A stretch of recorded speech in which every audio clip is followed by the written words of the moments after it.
morning, Church on the Hill. Well, today we have with us Miss Joann. Many of you already know her because you've been into the mission store that she operates every week for us very faithfully.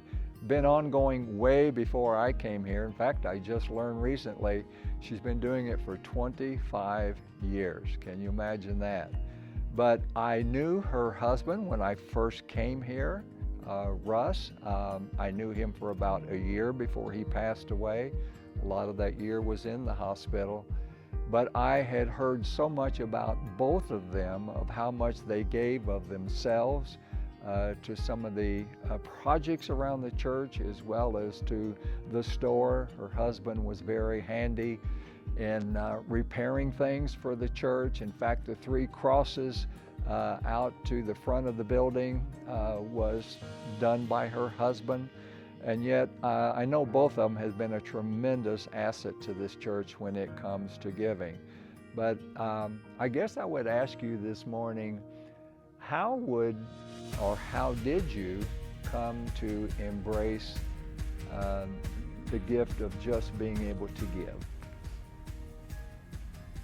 Okay, I started years ago when I was very young. Actually, giving it wasn't to 10%. It was maybe a nickel, a dime. I was from a very poor family, and whenever we would go to church, my dad, if he had it, he'd give me a nickel or a dime, put this in the offering. Mm-hmm. And so that's basically how I started out years ago. And then as I earned my own money and stuff, then I finally started giving my 10%. And I always felt, God, He takes care of me.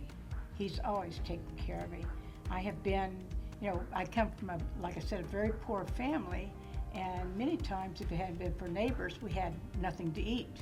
And same way with clothes, if it hadn't been for the neighbors, somebody helping the church or whatever, we wouldn't have had anything to even wear.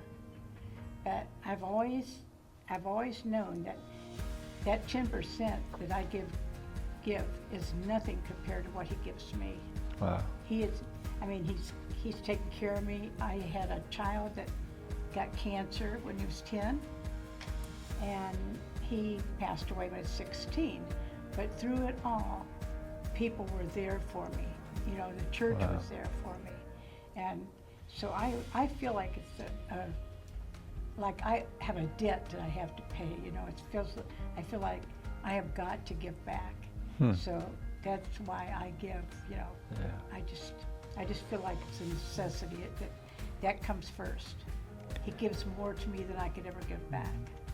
You said something very important in the beginning of your testimony, and that was, as a small child, it might have been a nickel or a dime, and then later on, when you came into adulthood, it moved up to a tithe in giving.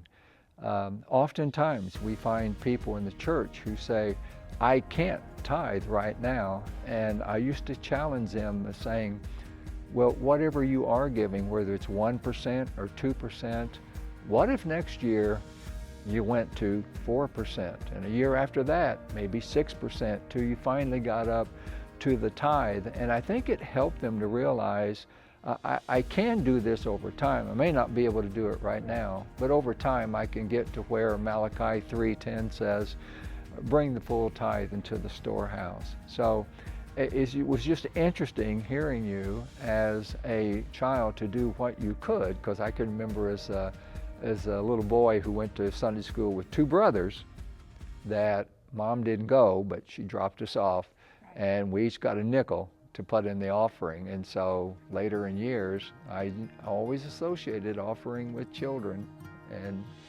when you come adult, you can make a difference. A child shall lead you.